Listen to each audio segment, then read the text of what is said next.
I just kind of saw this ultra comforting aesthetic in so many different, it played out in so many different ways, from the softest, most cloud-like inviting furniture through to more playful and kind of even more glam takes on the trend. And this was both indoor and outdoor as well. That's Claire Dickinson, Senior Editor of Interiors at WGSN, talking about comfort in product design.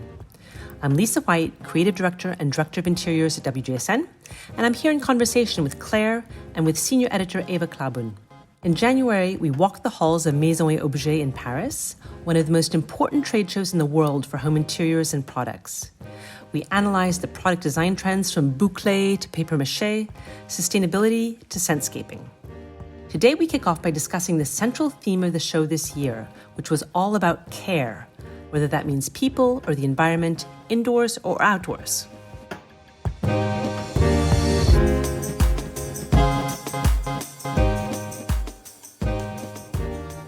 Take care was the central theme of the show, which mirrors our WGSN care culture forecast for autumn-winter 23-24, which we published, remember, way back in 2021? Care culture outlines the importance of home as a place of comfort, home as a place of well-being and even healing, with mood-boosting colors and reassuring textures. And we really saw this play across Maison. And Claire, you're our interior design expert. What, part of the trend did you find most noteworthy? So we have been recently exploring the evolution of comfort and what that really means. And the concept of comfort is it's nothing new, of course, but we're kind of living through this polycrisis. And so people are needing and craving comfort now more than ever. So we've really been delving into how comfort can be amplified and enhanced. And this really fits into the show's theme of taking care. And I just kind of saw this ultra comforting aesthetic in so many different, it played out in so many different ways, from the softest, most cloud-like inviting furniture through to more playful and kind of even more glam takes on the trend. And this was both indoor and outdoor as well. There were lots of cozy sweaters or padded jackets for furniture, which we've been called out as a key trend for 2023 to soften them. Things like extended silhouettes on chairs or sofas with kind of like cocooning wraparound layers to sort of wrap around the user.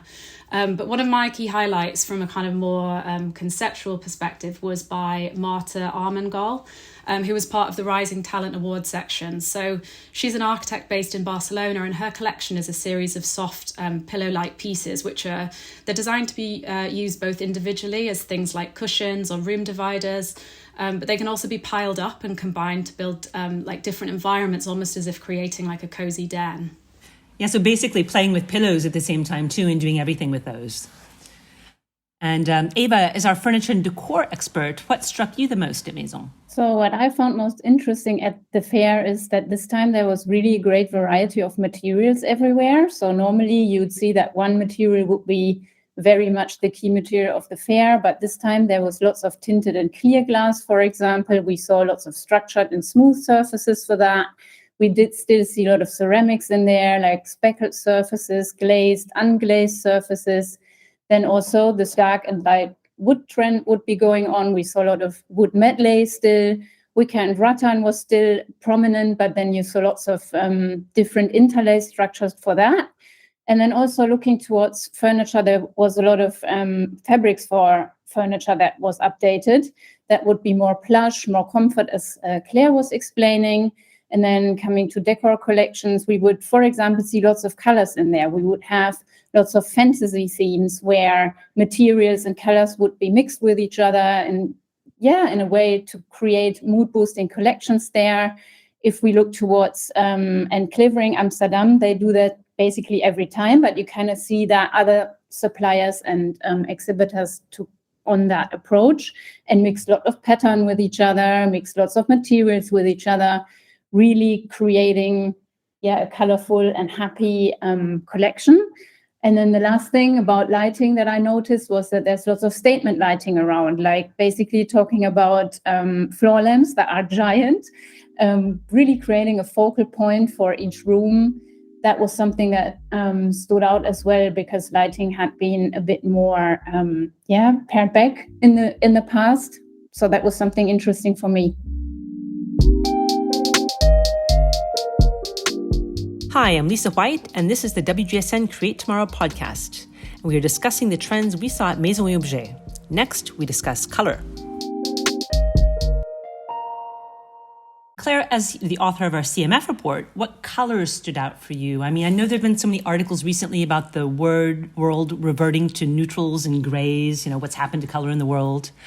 But even though there were so many calming neutrals, like that beautifully tactile exhibition by the Ukrainian designers, there was also a great deal of color, right? Yeah, we definitely saw a lot of neutrals and kind of brownish, earthy colours like amber and terracotta, so like really comforting and nourishing. But yes, there was also lots of colour. It was used in quite sort of like bold, mood-boosting ways, especially pastel combinations. And I think pastels have the benefit of being both soothing and uplifting at the same time. We also saw lots of vibrant kind of sunset hues as well, and actually the Trend Forum by Elizabeth Louiche also used these kind of warm sunset shades, which kind of ranged from like really striking fiery red tones through to soft and more diffused oranges and yellows. So they were really nice. And then last season we talked about pink as a neutral, and for this season it's all about green as the new neutral. So muted shades of sage, olive and khaki, and this was particularly apparent on outdoor furniture or indoor-outdoor pieces. Yeah, exactly. And I remember that outdoor brand by a new exhibitor from Mexico that had the most gorgeous, almost lacquered green outdoor chair that was super, super inspiring. And speaking of green, that indoor-outdoor is such a long-term trend. We've been talking about it for decades now. But of course, we've seen the desire to spend more time outside really accelerate since the pandemic. And there were so many great new outdoor furnishing launches this year. And a lot of them were, I felt, super elevated. It was the sort of thing you would want to have inside your home as well, too. And Ava, what is your take on the outdoor furnishings at Maison this season? So going through the halls, it was definitely apparent that all outdoor ranges, but especially the seating, was much more expressive than in recent seasons and also compared to other fairs before. So I've been to Spoga last year, and you saw that there was lots of muted gray colors, for example, and seating was still more essential rather than expressive, and that really changed for Maison. So, for example, we would see lots of throne-like chairs in the fair with bold colors and an intricate weaving technique in the making. There was lots of metal chairs as well, but they would have changed from the past in the sense that they would showcase bolder colors and they would have different perforations on them, like the metal perforation would change rather than just being, just slats. They would be much more intricate. So looking at Ames, which is the German brand, but featuring Colombian designers, they had a great stand and showed a lot of this, what I was saying earlier, in bold colors with intricate weaving. They had throne-like chairs in their displays, really drawing attention to their stand. So yes, in general, we also saw the overarching trend that indoors and outdoors would be combined. So there were a lot of furniture pieces, but also decorative outdoor pieces that you could use for either outdoor and indoor places, so the consumer could carry them out or inside at the end of the season. For example, day beds was a big thing that we saw. And yeah, in general, it's all about having a second living room in your outdoor space. Exactly. It's all about the outdoor room. And I love those two huge tents from Authentic that basically were set up to create entire rooms outside. So you had them with an entire living room, an entire bedroom, lounge, and all the furniture in there was something you would want indoors or out. They were really, really stunning. You're listening to the WGSN Create Tomorrow podcast. I'm Lisa White, and we are diving into the next bouclé trend at Maison Objet.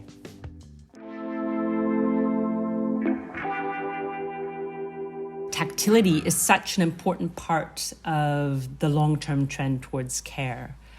And Claire, what do you feel were the most important textures and finishes at Maison? There was a huge amount of like really soft plush tactility in furniture as part of the comfort conversation.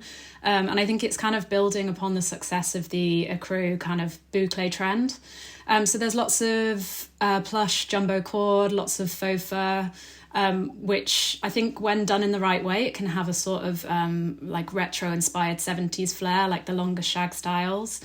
But it can also be quite playful as well. We also saw it in more sort of luxe or glam takes as well, depending on how people were doing it. I even saw a fusion of jumbo cord and faux fur within one product. So it was on like quite an angular shaped sofa and chair, and it made for quite a nice contrasting combination. That sounds amazing. I missed that one. But what I loved about the idea of, the bouclé, écrou bouclé, which is gorgeous, but if you've got children, forget about it. The idea of that jumbo cord means you can wash and dry it basically too. So I really liked that sort of take on it. And it's a little bit more, I guess, cost conscious as well. How about you, Eva? Yeah, so moving away from softer goods and looking into what solid surfaces, we definitely saw a lot of plaster-like surfaces, paper maché-like finishes that underline the sculptural trend, lots of raw surfaces with a kind of very dusty feel to them for home accessories, but also for smaller coffee tables, for example. So one brand that stood out there for me was Mette Dittmer from Denmark, because they kind of, in a way, really focused on that dusty, like plastery like surface with essential colors in the combination, so the surfaces would really stand out. Then in general, for soft tactility, we still saw lots of travertine. That's really commercial material still going on in the market. But then looking towards new surfaces, we have something complementing that direction, which goes a bit more into the direction of futuristic trends or luxe finishes. We saw lots of hammered metals, satin metals, or also mirrored surfaces with even iridescent surfaces in combination. Paul's Potten did that, for example, in their flagship display, so everyone could see it straight away when they entered the hall. Yeah, exactly. And I really loved their display as per usual. But one of the things I liked was kind of at the back, and they had taken, their new melon vase, which they'd done in yellow glass, but basically it was a design that they started their business with. It used to be a terracotta pot decades ago called the melon pot. And it was their first product. And, in a kind of sustainable design way, they kept the same design, but they just translated it into a new material. So I thought that was really, really a super positive message, and it was really gorgeous. And, the idea of sustainability in all its guises is coming to the forefront so much more in design conversations. And we are really finding that, the material is the message, whether that's in fashion, whether that's in design. And Claire, what were the sustainable materials that you found the most compelling at Maison? There were a couple of really nice examples in the Future on Stage section, which is it's a newly launched platform to support emerging enterprises. So one was Guilan, who transforms marine sediments like silt into a mineral eco-material. So it's dyeable throughout, and it sort of looks like part terracotta, part concrete. And it can be used to create things like patterned wall tiles or like design objects. And then also part of that section was Le Pavé, who has developed a unique method of transforming plastic waste into a material that can be treated in the same way as wood. And they created this sort of beautiful terrazzo-style double sink, which had this smooth curved surface on the inside. And it was like the ultra-smooth finish that made it feel really fresh and new. Yeah, exactly. And a really wonderful take on, terrazzo, which started out as a sustainable material to begin with. So it looked really modern. I think my favorite sustainable design was one I found in the Spotlight section, which was a new section at the back of most of the halls, and it's new exhibitors. So in the gifting hall, it was this great honey pot made from beeswax, and it was by a company called Beloop in Lithuania. And so it's this pot in which there's, plenty of honey, and then the pot itself is made from the beeswax, so it's organic, it's antibacterial, it's recyclable, it's even edible apparently. And then when you're done with the honey, you can either return the pot to the brand or to a local beekeeper, because that can be used again in a new hive to make honeycomb. And the colors were amazing. You were talking about amber earlier, Claire, and those amber, honey color variations were just absolutely gorgeous. So, it's a really great gift that also cares for the planet.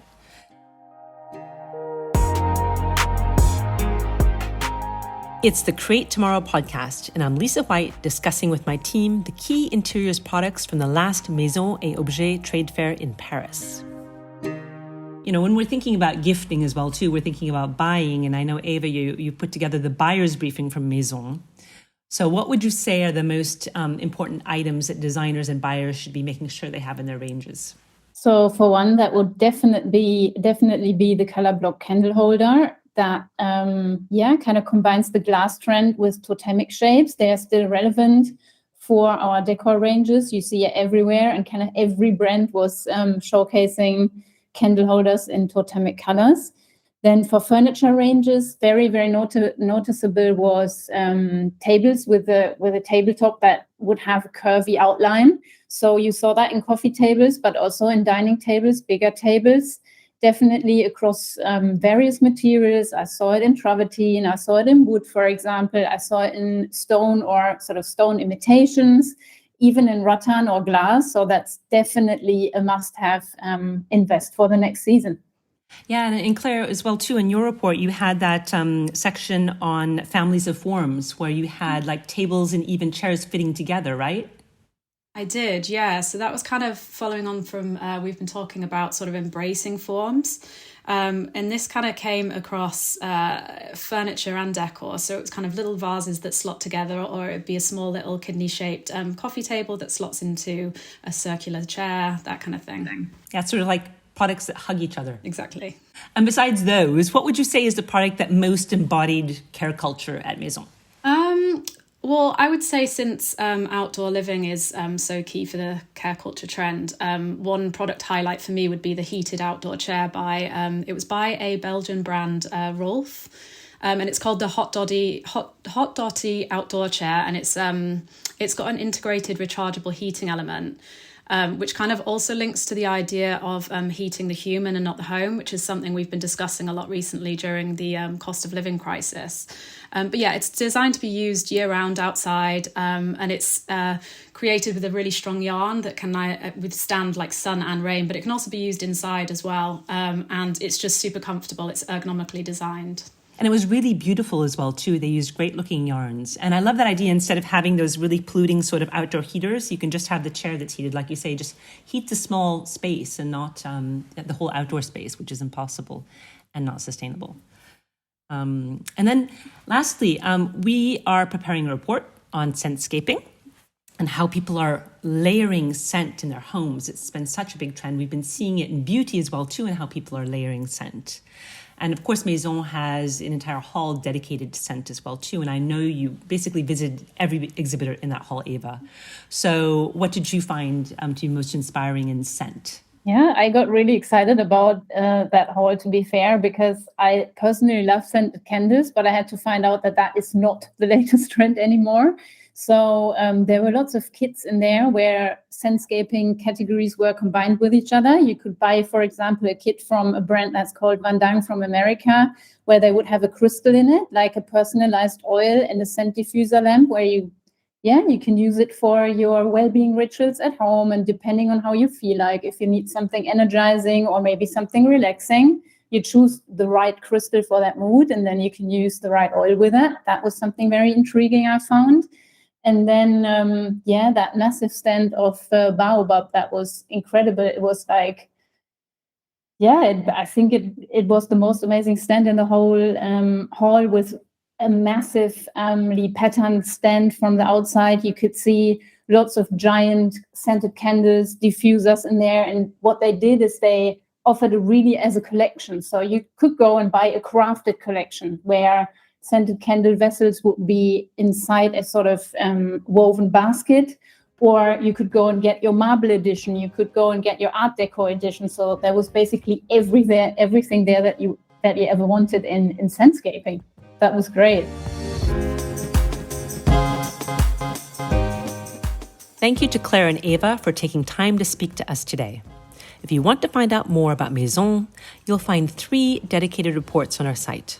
If you want to find out more about the evolution of care culture, we have multiple forecasts stretching into 2025.